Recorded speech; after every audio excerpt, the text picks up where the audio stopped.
Listen, before we get started, I have to say the only reason I get to be at Toronto, the only reason Collider gets to be at Toronto is because it's an expensive festival to cover, is because of sponsors. I want to give a huge thank you to Nordstrom Canada for being an awesome sponsor and putting on this really huge Did they do thing. this? Yeah. Listen, I'm going to say this is comfortable. They are paying me so much for this interview. I mean, you have no idea. That's why it's so expensive for them to come here. I don't know how much Nordstrom We brought get to in. keep the couch. Just saying they brought We it. get to keep Right, but this. Is this coming nice, with us? Huh? Yeah. That's right. good. I'm saying to you that, but seriously, it's, making a movie takes financing. Everything takes financing. So I'm just going to give a huge thank you. Jumping into why I get to talk to you guys today. I've seen a lot of your movie, and I thought you guys did such a great job with it. And it's dealing with subject matter that is unusual, that doesn't usually get featured in movies. So I hate asking this generic question, but so many people watching this will not have seen the movie yet. How have you been describing the film to friends and family? Go ahead, you go. Well, it's a film about sound and the psyche. It's a film in sound in 3 acts, as kind of experienced through the ears of a character named Ruben that Riz so beautifully plays, and it's the kind of experience that is very specific, like you said, something that maybe people haven't seen, but also a very universal experience of what happens when your identity's challenged and all the things you thought you were become suddenly different. And it's something that we all can come across and up against at any time, really. We just think everything is secure, and it really isn't. I mean, it's basically all just a set like this, and it can change in an instant, and that's what this movie's about, is what happens when so many of the things you think you are stripped away, and what are you left with? Completely. I'll jump in with you. You really have to, this is a performance, and you really have to give it on this one. And it just, watching you, it felt very raw and honest. Talk a little bit about reading the script for the first time and what sort of made you say, I absolutely have to do this. Well, the script is one of the best scripts I've ever read in my life. And it was just, man, it just winded me as soon as I read it. I was just moved to tears. I thought it was so specific, but so profoundly universal in what it's talking about. It's talking about self-love, talking about big questions like, who the hell are you? All the things you think you are, if they get taken away from you, who are you?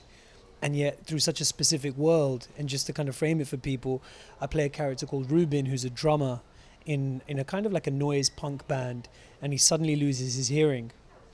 And he then has to go on this journey of trying to keep his life together somehow. How does he keep his relationship together? How does he keep his identity together? How does he learn to be deaf? And so it was quite daunting from an acting point of view, the prospect of having to learn to play the drums, learn sign language.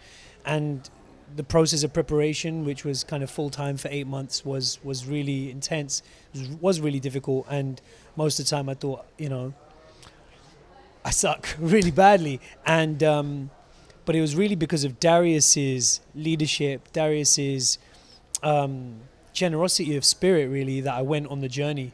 It's a beautiful script. It's a scary preparation process. But if you meet the director and you feel like he's not going to have your back through it, you're not going to go down that road. But Darius really made me believe in his vision and in myself, actually, in a way. And I don't think I would have done the project if it wasn't this guy leading it. Sure. I guess I'm going to ask you the most important question of the interview right now. There's a scene in the trailer towards the beginning of the film where you and Olivia are dancing. The literal trailer. The literal trailer. Not the trailer as in a movie trailer. No, not a movie trailer. Because I was scared there was a movie trailer and I hadn't approved it. Right. Go ahead. So there's an actual trailer. They live in a trailer in the film. And so you guys dance. And I'm just curious, what kind of challenge is it to do a dancing scene after Oscar Isaac and Ex Machina? Luckily, I haven't seen that movie. Oh, I'm making it's much easier. He's just lying every day. He said, "Fucking Oscar Isaac, what do I do?" And I was like, "You have to let it go, man. Stop talking about Oscar Isaac." And he was like, "I can't stop thinking about Oscar Isaac every day." So I didn't know how to pronounce the film. Was it Ex Machina, Ex Machina, we Ex talked Machina? about that. Ex Machina. Yeah, and I thought that doesn't sound right. Right. Do me a favor. So- It's a very popular GIF. You know what GIFs are. on the internet. Yeah. It's a very popular. He knows what GIFs are. So it's a super popular GIF from Ex Machina where he's like, it's a very popular moment. Yeah. So I'm going to tease you with the dancing. This didn't go the way I planned. I was hoping for something different. It's Could fine. you show us what the dancing is Oh, like? no. Is there any way we could see this? Could No, you please show us now? No. Would you allow us to do a GIF right now? If you get up and do it, then we'll do it with you. I am a Jewish kid from suburbia, and I'm So going to am let you I. know. Right, Me too. Right, so No, we I'm don't a have any moron. skills at dancing. Like, it's zero. We cannot do sports or dance. Maybe we can do a little, but I'm making. It's actually right, interesting. Perry's like, what? We Yes, can't. I wouldn't lump Hey. everyone in on the dancing. We Right, went I'm going from to edit my this out. By the way, that's insecurities as totally an being actor edited, and straight people don't into- realize that. Yeah. Because I'm half Jewish from a very small town. And he's a terrible dancer. And I'm a terrible dancer, so I don't know how that proves anything. Okay, Yeah. go ahead. Sorry. So And anyway, the edit begins again here. everyone. Okay, so here we go. No one will see that wrong. footage. I like getting myself in trouble. But one of the things about this film is no matter What what. about the dancing? Right, no Leave the dancing. dancing. okay, go He ahead. wants the car Okay, around the go. dancing. Go. Let him live. Thank you. I want you to live. Right, thank you. One of the things about every film is no matter what you're making, you never have enough time, you never have enough money. So you're getting ready to film this thing. What are you really nervous about being able to pull off with the time and money you have? Well, this was the opposite problem, really, in many ways. We had as much time as we wanted, and we had limitless amounts of money, actually. We would come in some days and we would just be like, what are we going to shoot? We've got this whole week where we don't know what we're going to shoot. And we would just invent scenes. And we think we probably have enough We for a shot sequel. scenes like 50 different ways. Like Yeah. we'd be like, why don't we just try that on a crane? And why don't we try that on a dolly? Yeah. Because we can. Yeah. Right, of course. You know? And the stuff with the stunt car, with the flip, that was... We knew we wouldn't make it into the movie. But it was an exercise. Sure. It was an extra. Yeah. So it's really difficult sometimes when you have all that time and money, you don't know what to do with yourself. And in a way, I wish that we had less time and less I think money. we both talked a lot I about think it would that. have is been a better how film good this might have been if we had less money. if we could have just Right. focused our minds. Yeah. Completely. No, but to really address that, I think it is one of the great paradoxes of art in general and filmmaking certainly is that with restrictions, like you said, doesn't matter how much money you have, you never have enough. But if you're comfortable, it doesn't necessarily make a film better. And one of the things we did is we shot on 35. So when it's rolling, it's not just digital. Sure. You know, every time you're rolling, it means something. And that doesn't just raise the energy of an actor in front of the camera, but it also raises the energy of the whole crew. When you're rolling, it's precious time, just like life. We also shot chronologically, and that I think helps, and you can maybe speak to this, but certainly for me, it helps you experience the actual trajectory of the very story you're making, so that when you're in it, regardless of how much time you have or how many takes you have, it's happening. It's something that happens before something else happens and after something else, and it is related to life. And you feel it, and this story has such a linear quality that I think that actually really affected it. As an actor, I would imagine just purely like a logical, just from my side, shooting in chronological must make it easier in terms of like having your head in the right place at all times on set and not having to wonder, you know what I mean? Like does it make the performance easier? It's a tremendous gift to be able to shoot in sequence, in story order, and Darius really fought very, very hard for that. And and I mean, look, we didn't have all the money and all the time in the world, but I think we were very intentional about the process that we would undertake, and trying to preserve an element of reality, really. To the way that we shot it was really central to it. So, for example, we shot in story order. We, have an incredibly diverse cast. We have many deaf actors. For my character, who's undergoing a process of hearing loss, we had kind of, I guess, what's the word? Kind of implants. That were molded to my ear and that gave off a kind of white noise static so that I couldn't even hear my own voice. And we just tried to find what we could to anchor this story in reality as much as we could. And that's, that's and down reality to Darius's doesn't vision. happen in endless takes. There has to be something at stake. It's certainly my feeling that when you dare the universe to meet you there, that something can happen. And you can't do that with comfort. You can't do that by saying, guess what, we have 50 takes, don't worry about it. It never gets there. So the music even, Olivia, who's badass, Olivia Cook. Incredible. And Riz learned this music, and I kind of dared them to go play it. Instead of telling them, don't worry, I got you, we're okay, we're going to do it with separate takes, and we'll mix it later, and I'll make you look awesome. I never said that, right? No, you said, I'm going to try everything I can to make you not look awesome. Correct. I said, I dared them to play the music. I said, look, you're going to have a live audience. We're going to shoot it, and we're not going to be able to cheat it. There's no way, because you're playing together. So go play, and and that's the way we're doing it. Yeah, and we did. We You did. Yeah, we played a gig. It's We I learned to play the drums from scratch, and we did it. And I think that's really characteristic of the way Darius kind of leads, which is crazy, which is insane, basically.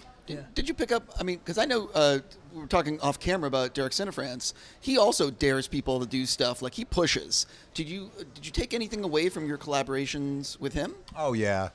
Derek and I still work together, and we work together for that reason, because we both love that. We both come from documentary, where it turns out you can't make life do what you want it to do. And I think what certainly we connect on and gets me up every day and him is just finding some life. Finding life, finding that lightning. It's really all about that and encouraging that. And so, yeah, we talk about it all the time. We have that same experience when we write together. And absolutely, man, he's an inspiration to me. Yeah, for sure. So you finish the movie, you get in the editing room. What's a thing that made you so happy when you looked at the footage, and what were you nervous about? You want to speak to that? Don't say my performance. Please don't say my performance. Please don't. Well, one of the things that's funny about looking at footage is that I didn't let Riz look at dailies while we shot. I hated you for that. He hated me for but that. But in the end, I thanked you for that. Yeah, exactly. Yeah, because we didn't really have time, but also we couldn't afford playback on set.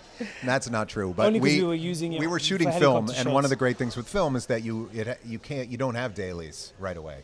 You got to get it processed. But more than that, I think I remember you asked me before we started shooting. You were like, "This is really going to help me," and I was like, "No, I'm not going to be your enabler," I think is what I said.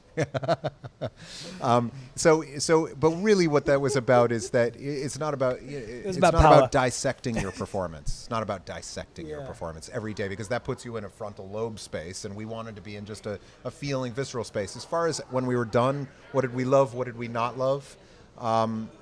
I was really excited about what I saw right when we were done, and our first 4.5 hour cut, I think, was for really, real. Yep, our first cut was 4.5 hours, which you never saw, and there's so much life in that cut. I think that we had a ton of life on the screen. I have to pause there and just ask the question. You have a 4.5 hour cut. That's obviously your assembly. Or is that your first director's cut? Yeah, no. It wasn't a first director's cut. It was an assembly. Right. So the movie's 2:12 right now, I think. Yeah. So how long was your first cut that you were like pretty happy with, that you're like, can I release this version? Or well, is it 2:45. Got it. Okay. So you were 2:45 was the first cut where it was like, it was there. Got it. And it wasn't. Did you see the 2:45? Did I see that cut? Got it. So when did you actually see it? You saw it at about 2:25, I think, or something like that. And I love how inside baseball we're getting here. This is great. This is really but getting into the reads. cool, it's good. It's a great question. I love that. It is. Because actually, it's like,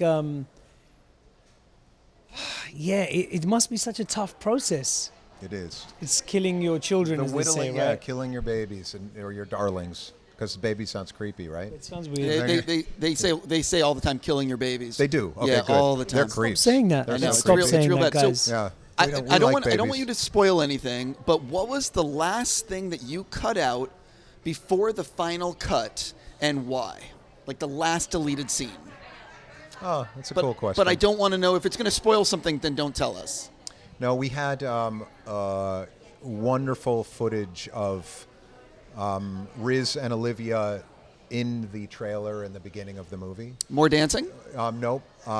We had a whole bunch of scenes in the trailer, and there was one great scene where Ruben, Riz's character, is working on a piece of music and is showing it to her, and you really get into the nuance of how they live together and how they exist with music and what the power dynamic is in their relationship. How they make music together. And how they make music together, but also how she has a kind of authority around that music and you are kind of dogmatically in it, and it had all this wonderful nuance, and that had to come. That was the very last thing to come out of the movie, actually. And it was tough. And we also had a really, like, one of my favorite kind of moments in the movie where Ruben goes running after a leaf blower guy in the parking lot where they're stopped because he can't stand the noise, and you kind of feel into a deep unrest in him. And I loved it. I love the footage, but it came out at the last moment. Got it. Do you you obviously have the cut that you're releasing, you're obviously super happy with. Do you envision, like, down the road you'd ever do like an extended cut, or the stuff that was removed is like it's gone? Yeah, I think it's gone. Got it. When you think back on the making of the film, what's like a day or two that you will always remember? The day that we played the gig in front of a live audience, Olivia learned how to play the guitar. She learned how to sing and scream from this deep place in a way that singers in that genre do. And I'd learned to play the drums, and it was live audience, and we played it for real. And that was terrifying and thrilling and joyous. And, honestly, I'm not trying to sound cheesy, but there's so many days on this shoot that were just so special in such a profound way, because it was, Darius does come from a documentary background, and when you see us kind of there, just living with, some of the people within the deaf community there, it just kind of felt magical. There were just moments where it just felt magical. I just didn't ever want that shoot to finish. But I think one day in particular was when we were playing volleyball, and then Darius and I started wrestling, and I owned him. I completely owned him, and he was kind of weeping. I think he was crying, he was sobbing on the floor, and the costume designer kind of told me to get off him. And I think that's a day I'll never forget. One of the important things, and just to the young directors out there, is always let your actors win. Always let them win. I've heard that from a lot of people. Real fast, because I'm basically out of time. He crushed me. He Right. crushed me. He's a large man. No. He's out of my weight division. Actually, it's to on be video, fair. and you definitely took it, dude. You Right. took it. Yeah. Individual questions for each of Talk you. later. Are you writing a Western with Derek right now? Yeah, or- yeah. We've been writing that for many, many years, and it's an incredibly epic and amazing story. Speaking of truth and real life, it's a story of really what The Searchers was based on, the story of Cynthia Ann Parker and this man, Quanah, who was born from the Comanches, and really the last chief of the Comanches. It's an extraordinary story. We've been working on it forever. It's lovely, and it'll get made hopefully in the next 2 years. I really hope that happens. I think It will happen. It's just a big one. Sure. In order to do it right, it needs to be really done right, and we're I aware get of it. that. We won't do it wrong. And we've both been busy, and Derek's shooting a wonderful series right now with Mark Ruffalo, and I think it's the next thing on the docket in some form. But it's a beloved script and process. We had a great time making that. Two individual things real fast for you. Number one, when you signed on to Venom, did you have any idea that movie was going to do what it did? Because holy F. What do you mean by what it did? To Like, you I thought you were gonna emotionally? mean by- what do it you made mean like by so holy much. F? It did so Made a lot well. of money, all right. Yeah. Yeah, I mean, I guess I don't really run the numbers like that before I sign on for a No. movie, but maybe I should. No, I'm just saying, like, I think it did way past what anyone ever expected. Right. Yeah, I mean, I guess it just shows, it's a testament to the fact that we don't know anything, right? It's crazy. We don't know. You So never know. the real question I want to know is, I believe so you just played a drummer, and I believe you're playing or have played a British Pakistani rapper. Which is a massive stretch for me. How'd you come up with that idea? Yeah, I just never thought I could play that role. What did it terrify you came to to kind me of in a move dream, the out idea of I was like, of your own realm? British thing, maybe the Pakistani thing, but then they're both at the same. How and did the you rapping. access that kind of truth in that? I'm not sure if I managed to. Yeah, that must have But been. let's see. It's awesome. I'm Yeah. excited to I can't even imagine it. I believe in pushing myself. Yeah, boundaries. I'm being sincere. I'm looking forward to seeing what your upcoming stuff. Thank you. I'm yeah. a fan of your work. No, I appreciate that. I mean, look, it's interesting because as I was taking on this role, it's a guy that was on paper very different to me. And in the process of playing this character, I realized actually, how similar we are in many ways. And that kind of made me think, well, actually, it's not about necessarily seeking out characters who are on paper really different to you. It's just about how deep you can go inside. And so for the movie that you're talking about, which I made with Bassam Tariq, I thought actually I could kind of find a starting point that's really close to me and still go to a place that I'm uncertain about, and still go to a place that I haven't gone before. And so I guess I'm saying that working on Sound of Metal really opened me up to a different kind of process. And I'm really grateful to Darius for that, and to Olivia Cook for that, and Lauren Ridloff, and all the amazing team in this that made it feel like such a special movie. Sure. I really want to say that you guys did a great job, and I want to thank you so much for coming into the suite. I have a million other questions. We have more to, you know what I mean. Wait, are there other people at this There's going to be festival? other people. What? It's true. But again, a huge thank you to Nordstrom Canada for being an amazing sponsor. I hope everyone sees your movie. I hope it's a huge hit at Thank the you, festival. man. Appreciate Thank you it. so much for coming by. Thanks, man. I appreciate it.